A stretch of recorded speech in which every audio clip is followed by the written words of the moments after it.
What happens when one of Hollywood's most respected actresses finds herself face to face with a talk show host who seems determined to tear her down? What happens when professional courtesy gets thrown out the window and things get personal tonight? We're diving deep into one of the most shocking moments in late-night television history, where Jennifer Connelly, known for her grace and professionalism, reached her absolute breaking point on Jimmy Kimmel Live. If you want to see how this explosive confrontation unfolded, make sure to hit that subscribe button and drop a comment below, telling me which celebrity interview moment shocked you the most. Now let's get into what really happened that night. It was supposed to be a routine promotional appearance. Jennifer Connelly was there to discuss her latest project, a psychological thriller that had been generating serious Oscar buzz. The actress, known for films like A Beautiful Mind and Requiem for a Dream, walked onto the Jimmy Kimmel Live stage with her usual poise and that enigmatic smile that had captivated audiences for decades. The trouble started almost immediately, though viewers at home wouldn't pick up on the subtle tension. Right away, Jimmy Kimmel, who had built his career on a particular brand of irreverent humor, seemed to have decided that this interview was going to be different from his usual celebrity chit-chat. "Jennifer Connelly, everybody," Jimmy announced as she settled into the guest chair, but there was something in his tone, a slight edge, that regular viewers might have missed. "So, Jennifer, I have to ask, and I know this might be uncomfortable, but there's been a lot of talk lately about actors who take themselves too seriously. You know, the ones who think every role is going to change the world." Jennifer's smile faltered for just a moment, a micro-expression that spoke volumes to anyone paying close attention. She had expected the usual questions about her new film, her preparation process, maybe some light banter about her family life.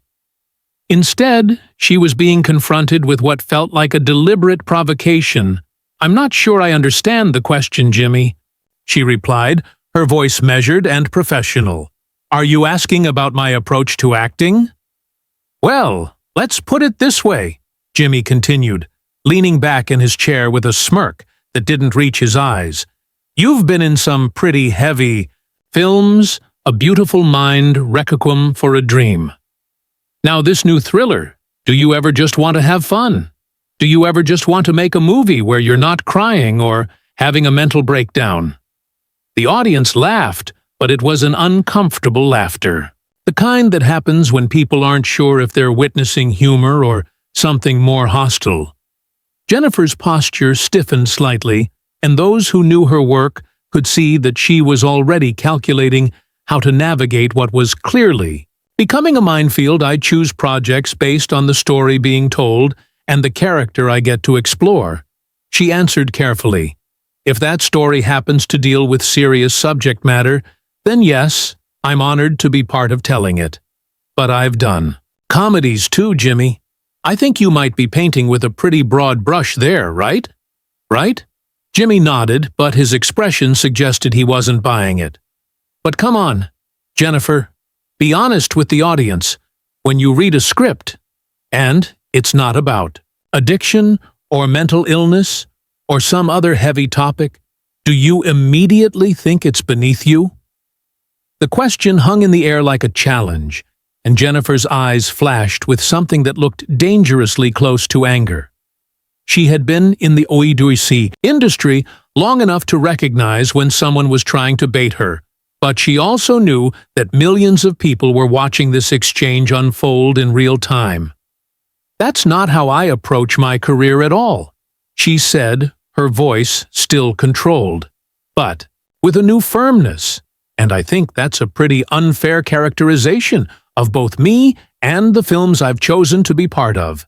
These are stories that matter, Jimmy. They're about human experiences that deserve to be told with honesty and respect." "Human experiences," Jimmy repeated, making air quotes that sent a ripple of discomfort through the studio audience. "See, this is what I'm talking about. Everything has to be so meaningful, so important. Can't a movie just be entertainment anymore? Can't we? Just watch something without having to think about the human condition. Jennifer took a deep breath, and viewers could see her making a conscious effort to maintain her composure. Entertainment and meaningful storytelling aren't mutually exclusive. Jimmy, some of the most entertaining films ever made have also been the most thought-provoking. I think audiences are smart enough to appreciate both, but that's just it, Jimmy pressed on, seemingly oblivious to the fact that his guest was becoming increasingly uncomfortable. You always seem to assume that audiences want to be challenged, that they want to think, what if they just want to escape? What if they just want to turn their brains off for 2 hours? The conversation was taking a turn that nobody in the studio had anticipated. What had started as typical late-night television banter was evolving into something that felt more like a cross-examination, with Jimmy Kimmel in the role of prosecutor and Jennifer Connelly as the reluctant defendant. "I think you're creating a false dichotomy," Jennifer replied, her voice growing sharper. "And frankly, I think you're underestimating your own audience. The people watching tonight are capable of enjoying a wide range of entertainment, from the lightest comedy to the most serious drama. They don't need us to dumb things down for them." Jimmy's smile became more pronounced, but it was the kind of smile that predators wear when they sense weakness in their prey. "So now we're talking about dumbing things down. See, Jennifer? This is exactly what I mean. You can't help yourself. You can't just say that sometimes people want simple entertainment without implying that simple entertainment is somehow inferior. That's not what I said." Jennifer shot back, her carefully maintained composure beginning to crack. "You're twisting my words. Jimmy, you asked me about my choice in films, and I explained my approach.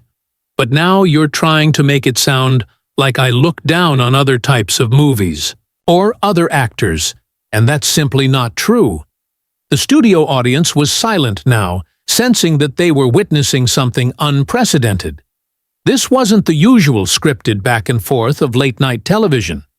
This was two people engaged in a real conflict with real stakes playing out in front of millions of viewers.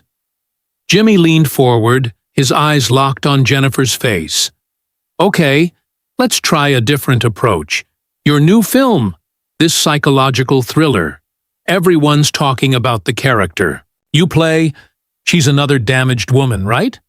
Another role where you get to show off your serious acting chops by portraying someone who's falling apart." Jennifer's jaw tightened visibly. The character is complex. Yes, she's dealing with trauma. But she's also incredibly strong and resourceful. She's not just damaged Jimmy. She's a fully realized human being with agency and intelligence. And she cries a lot. Jimmy interrupted with a laugh that felt cruel. "Come on, Jennifer, be honest. How many scenes in this movie feature you crying? How many close-ups of tears rolling down your cheeks?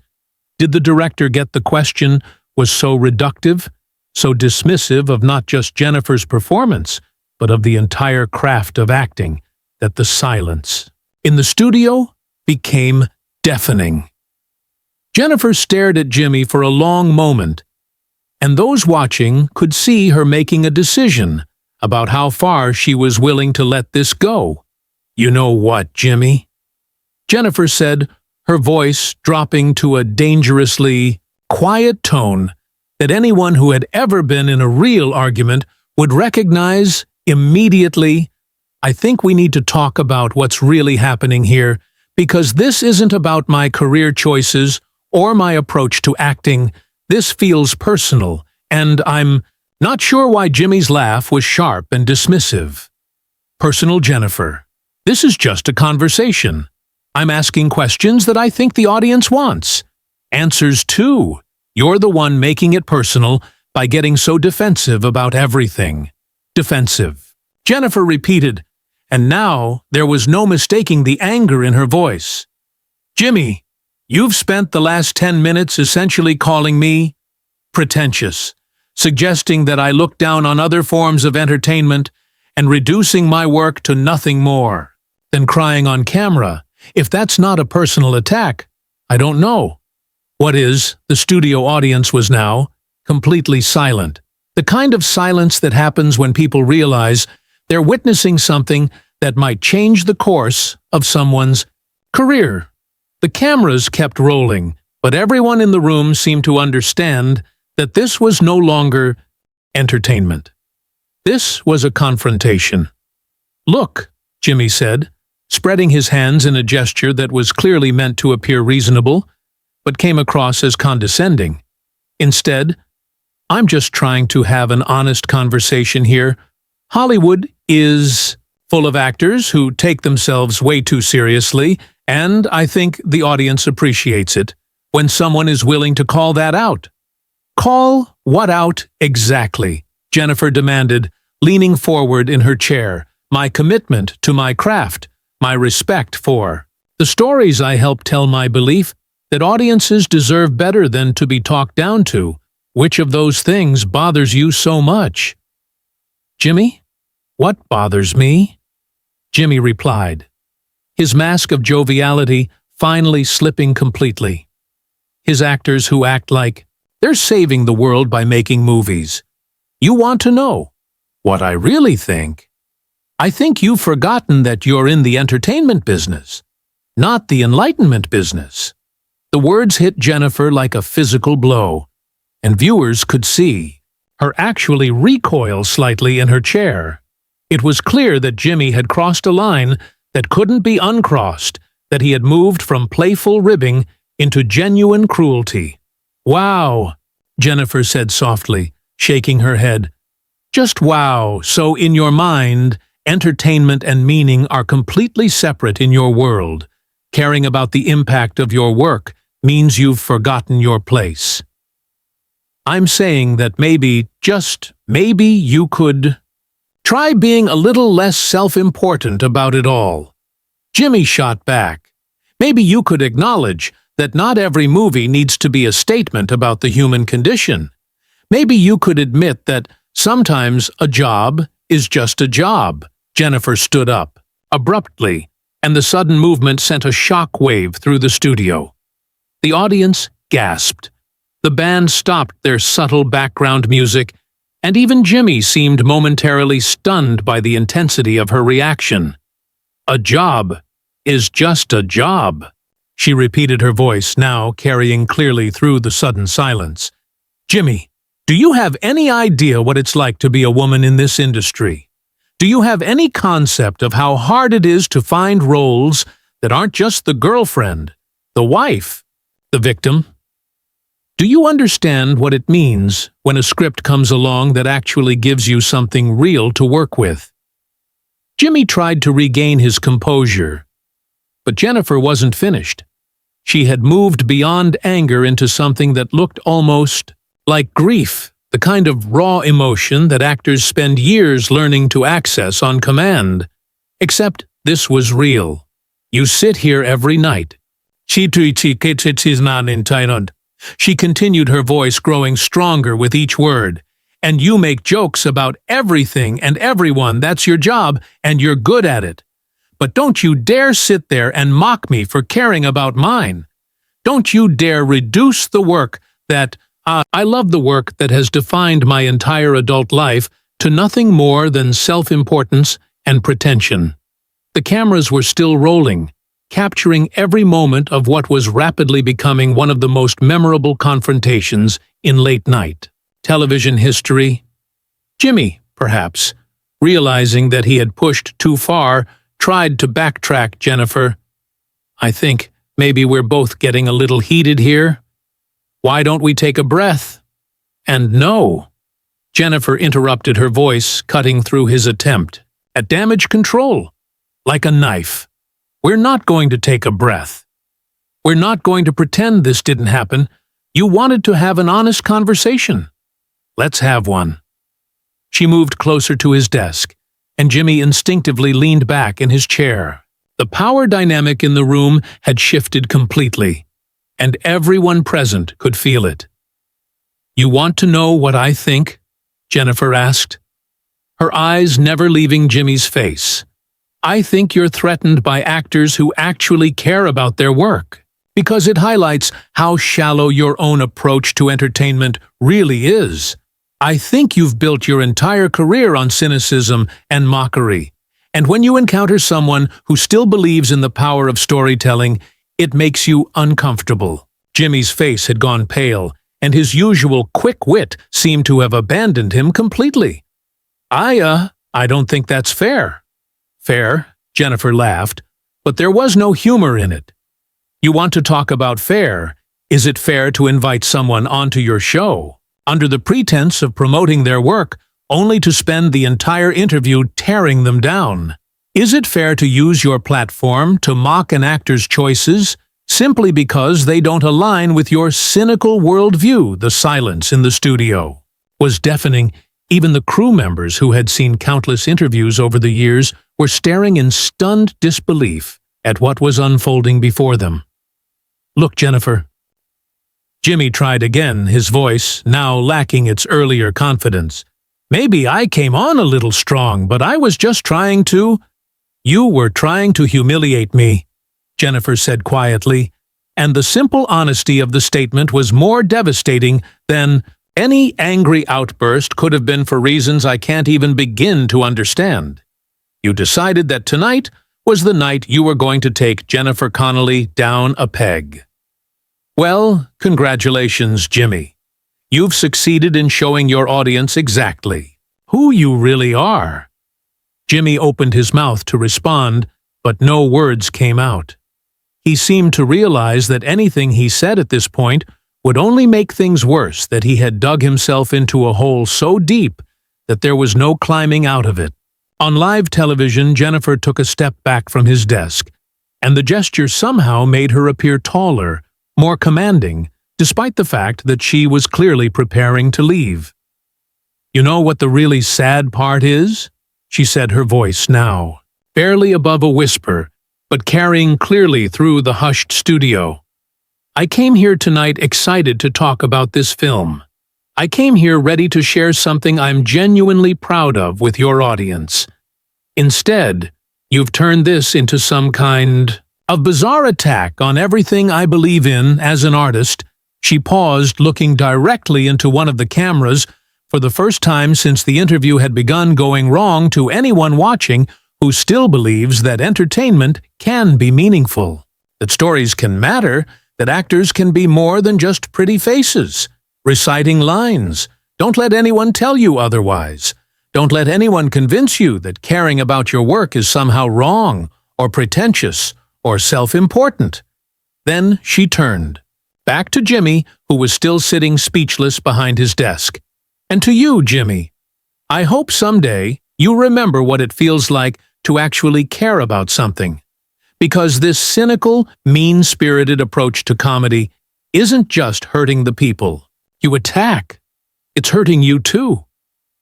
The words hung in the air like a final judgment, and Jennifer stood there for a moment longer, as if giving Jimmy one last chance to say something, anything that might salvage the situation.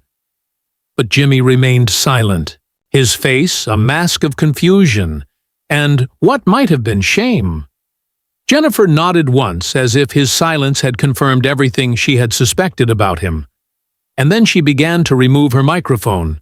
The sound of Jennifer removing her microphone seemed unnaturally loud in the silent studio. The small clip made a distinct clicking noise as she detached it from her dress, and that tiny sound somehow felt more dramatic than any shouting match could have been. Jimmy finally found his voice, though it came out as barely more than a croak. "Jennifer, please, let's just...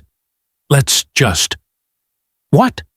she interrupted, holding the microphone in her hand, like evidence of his betrayal. "Let's pretend this didn't happen. Let's go back to your scripted questions about my workout routine and my favorite restaurants. Is that what you think is going to happen here?" She set the microphone down on his desk with deliberate care, the gesture somehow more final than if she had thrown it down in anger. You know, Jimmy, I've been thinking about what you said earlier about actors taking themselves too seriously, and I realized you're absolutely right about one thing. I do take my work seriously. I take it very seriously because it matters to me, because it's given my life meaning, because it's allowed me to connect with people I'll never meet in ways that nothing else could. Jimmy tried to interrupt, but Jennifer held up her hand, and the authority in that simple gesture silenced him completely. But here's what I don't understand. She continued, her voice growing stronger with each word. Why does that threaten you so much? Why does the fact that I care about what I do make you so uncomfortable that you felt the need to spend 20 minutes trying to tear me down on national television? The cameras continued to roll, capturing every nuance of what was clearly becoming a career-defining moment. For both people involved, the studio audience sat in stunned silence, unsure whether they should applaud, boo, or simply hold their breath until this unprecedented confrontation reached its conclusion. I think, Jennifer said slowly, as if the realization was coming to her in real time, that you're angry because you've forgotten how to care about anything you've spent so many years making fun of everyone and everything, that you've lost touch with what it feels like to actually believe in something. And when you see someone who still has that passion, that commitment, it reminds you of what you've given up. Jimmy's face had gone from pale to almost gray, and his hands were visibly shaking as he gripped the edge of his desk. Whatever he had expected when he decided to go after Jennifer Connelly, it clearly wasn't this level of psychological dissection delivered with surgical precision. So you know what Jennifer said, taking a step toward the exit. I'm not going to sit here and let you project your own cynicism onto me. I'm not going to pretend that caring about my work is something to be ashamed of, and I'm certainly not going to participate in whatever this was supposed to be. She paused at the edge of the stage and turned back one final time. When she spoke again, her voice was calm, almost gentle, which somehow made her words even more devastating. Jimmy, I genuinely hope you figure out whatever is eating at you that made you think tonight was acceptable, because this wasn't comedy. This wasn't entertainment. This was just cruelty. And you're better than that. At least, I hope you are. The silence that followed was absolute. Even the usual ambient noise of a television studio seemed to have stopped. Jimmy sat, frozen, behind his desk, his mouth slightly open, as if he were still trying to formulate a response that would never come. Jennifer walked toward the exit with the same grace and dignity she had carried when she first entered. But there was something different about her. Now she looked taller, somehow more powerful, as if the confrontation had stripped away some layer of Hollywood politeness and revealed the steel underneath just before she reached the backstage area. She stopped and looked directly into the main camera one more time. To anyone out there who's ever been told that caring too much is a weakness, she said, her voice carrying clearly through the hushed studio, don't believe it. The world needs people who care. It needs people who believe that what they do matters. Don't let anyone convince you otherwise. And with that, Jennifer Connelly walked off the Jimmy Kimmel live stage, leaving behind a host who looked like he had just been hit by a truck, and an audience that wasn't sure whether to applaud or call for help. Jimmy sat in stunned silence for what felt like an eternity, but was probably only 10 or 15 seconds when he finally spoke. His voice was barely audible. We'll be right back. After these messages, the cameras cut away, but not before capturing one final shot of Jimmy Kimmel, looking more defeated and confused than perhaps any late-night host in television history. He had started the evening thinking he was going to have some fun at the expense of a serious actress. Instead, he had been given a masterclass in dignity, integrity, and the power of standing up for what You believe in the confrontation between Jennifer Connelly and Jimmy Kimmel became instant legend, not just because of the drama, but because it represented something larger about the entertainment industry, about the value of artistic integrity, and about what happens when someone finally says, "Enough is enough." So what do you think was Jennifer? Right to walk off? Or should she have tried to smooth things over? Drop a comment below and let me know your thoughts. And don't forget to subscribe for more incredible moments from the world of entertainment that you won't see anywhere else.